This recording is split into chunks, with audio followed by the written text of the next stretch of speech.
Hey guys, Luca here, Studio DMI with my mix lab. Today it's about advanced compression on mastering with Fat Filter Pro C2. Compression on mastering, it's a very touchy subject because you can change the intention of the mix with a not proper compression on mastering, or you can improve and give a certain vibe and movement with compression.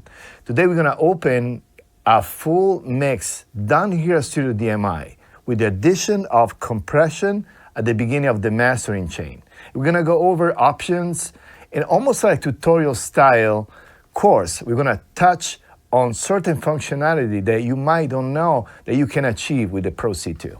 All right, so we have a great song from Side Piece. It's called I Need You, done here at the studio. I simply reopen this mix. It was done on a hybrid setup, so we analog gear and plug in, but for the purpose of this course, I replicate certain techniques full in the box. I wanna make sure that this can translate on everyone's setup. And from the final version, I add a compression at the beginning of the mastering chain. What is my go-to settings or go-to way to approach compression on mastering, but also what other option you might have using Pro C. Well, let's play some music without compression first.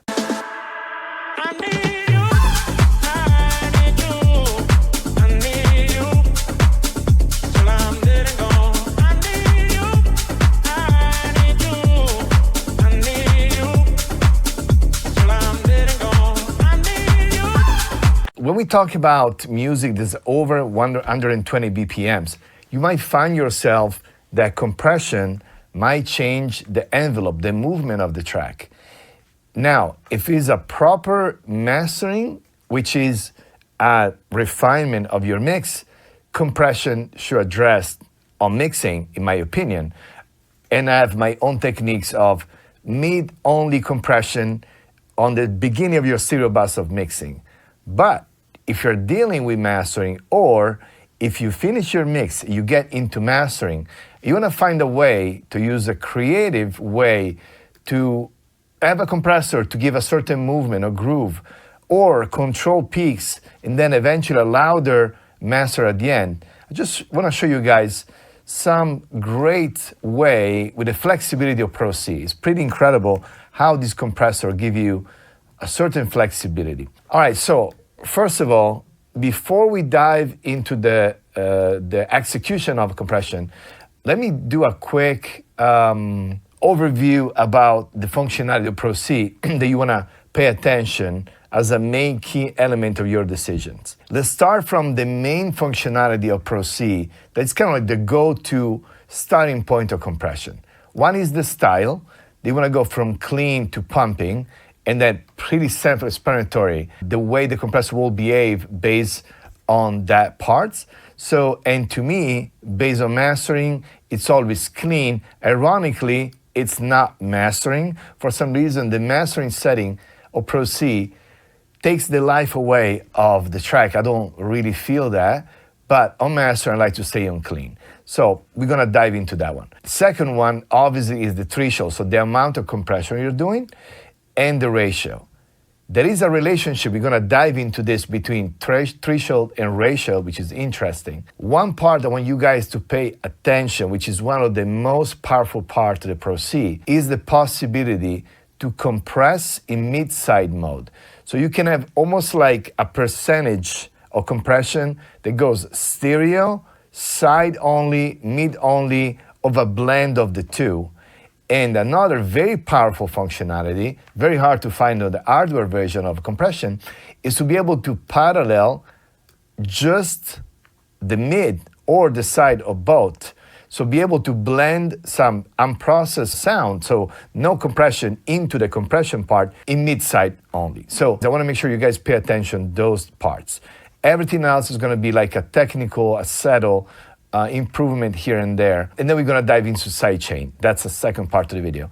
Well, let's start doing this way. I'm gonna simply loop apart, and initially we start from my go-to way to compress into mastering, okay? Let's do it.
This is a way for me to enhance the groove of the master and retain the same type of intention from the mix.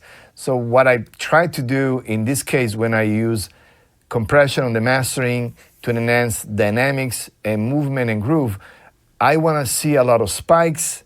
I want to be able to audition the detector, only post detector, so essentially the threshold in this way. And here, those spikes just jump. And that's a way for me to make it almost opposite of a leveler. So when I do a leveling, I'm gonna go slow release, slow attack. I'm gonna reduce the dynamic range. When I go for like a groovy compression, that's my go-to. Few things I wanna highlight: very low ratio, 1:7, 1:8.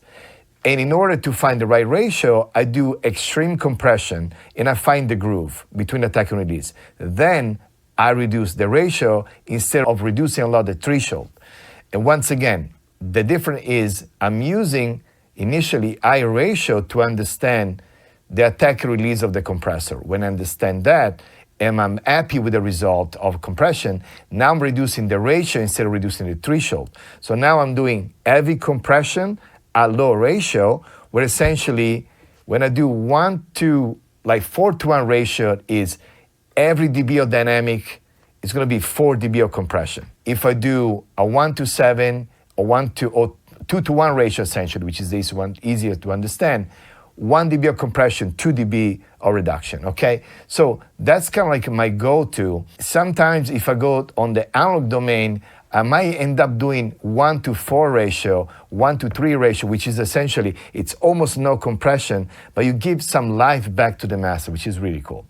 I'm doing R knee, or almost R knee, if I go for groovy, and then on the next example, we're gonna go for like more soft compression, we're gonna go with soft knee, which is more like a round knee, so it'll be like R knee. I'm using the EQ to EQ what the detector is listening, and the compression will be applied not from the audio going through the compression, but the audio going through the detector and trigger the threshold. So essentially, there is a filter that you're not gonna hear it on the final result, but the compressor will base compression based on that filter that I like to apply. Most of the time, I'm staying away from under 200 hertz regardless, and I'm shaving a little bit of the upper mid-range to avoid kind of like big spikes. Kind of the opposite of what I do on the stereo bus, where the stereo bus, I wanna really compress the mid-range, have the overall master to kind of like move and dance around a little bit. Now, one part that I recommend that I mentioned at the beginning is use the mid-side in a smart way. My way of mastering is to reduce the amounts of side you are compressing and do a makeup gain equal to the level of compression. So if I'm really on 9 dB scales. So if I do 2 dB of compression, I do a makeup gain, which is around 2 dB. Then, if I'm doing less side information on the compression, I'm gonna do extra side information on the parallel. I'm gonna parallel some side information in. Doing this way, I'm enhancing more the groove and the movement, okay? I'm say oversampling most of the time 96K or 88, so essentially double of the frequency. So I'm working 44, I'm doing twice, which is oversampling twice. I'm not doing look ahead. Look ahead will take away kind of like the energy, the transient, so I'm not gonna do that.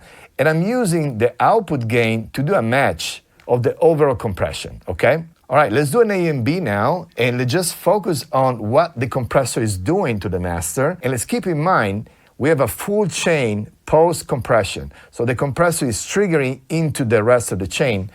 This is untouched, okay?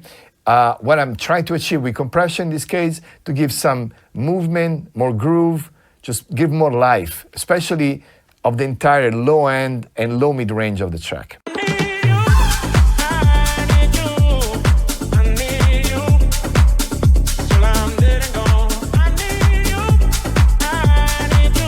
It's interesting because the way I feel compression in this case is, instead of being a linear response of the master, more consistent, it's just like more movement. But then that's a perceived groove and movement because we have a limiter at the end. So the level is going to be square anyway. But it's very, very cool. And I think it's doing the job.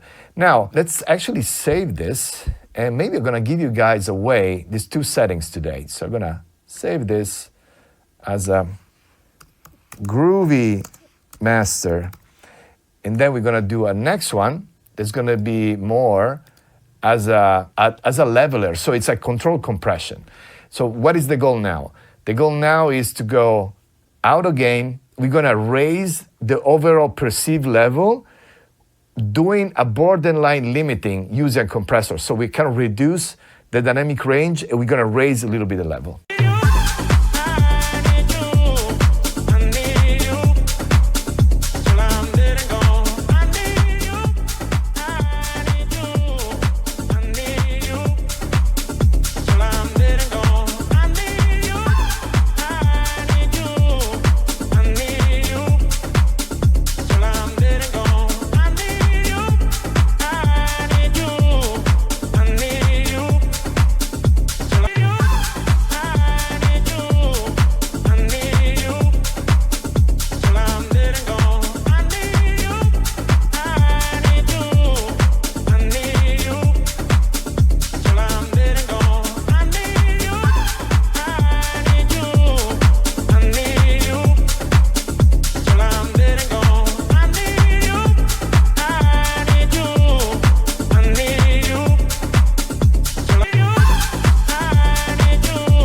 So my target essentially is 2 dB of compression without adding any extra movement to the compressor. There's a few things that you want to think about it when you do that. One is to use the stereo link essentially in mid only.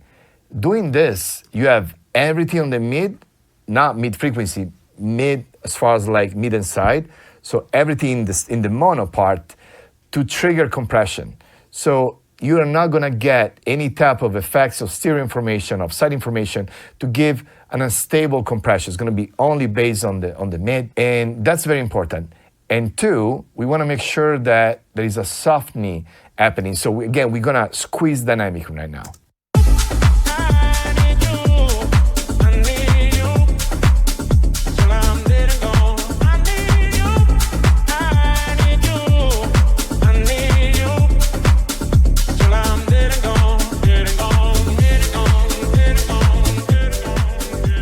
I want you guys to pay attention to see how important is the sidechain filter on the overall result of consistent compression. I'm cutting up to 600 Hertz. If I take away this curve, the low end will kind of squash compression. Check it out.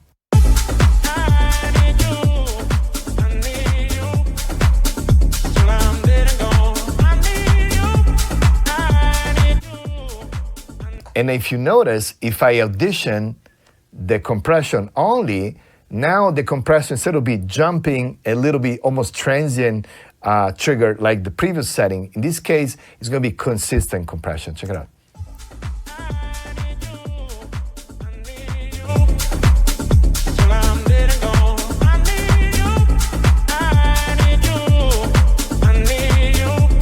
Way more consistent. I may want to check between clean and opto, see how we feel.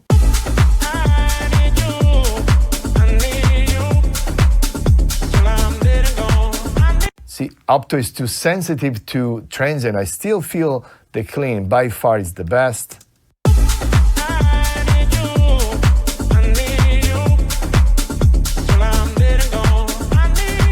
Let's save this with a different name. We're gonna kind of A and B two options. The first was like a groovy master. This is gonna be more like, let's call it leveler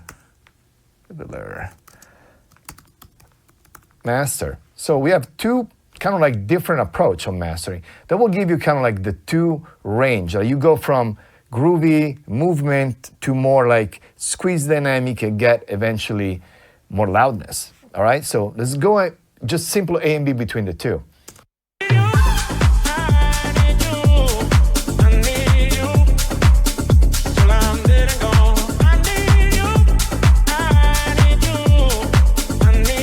If you want to really pay attention about the result, it's very effective usually. You focus on drum and bass. That will give you more a perceived dynamic response of the compressor. So we are focusing more on the low end. So once again, the leveler will just bring the dynamic up and make more consistent. the groovy is gonna just enhance the movement.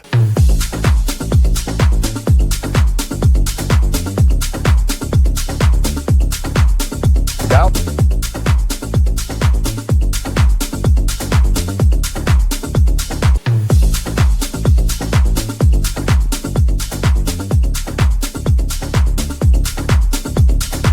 The beauty about compression, if it's done right, you're not gonna change the intention that you had during the mix down.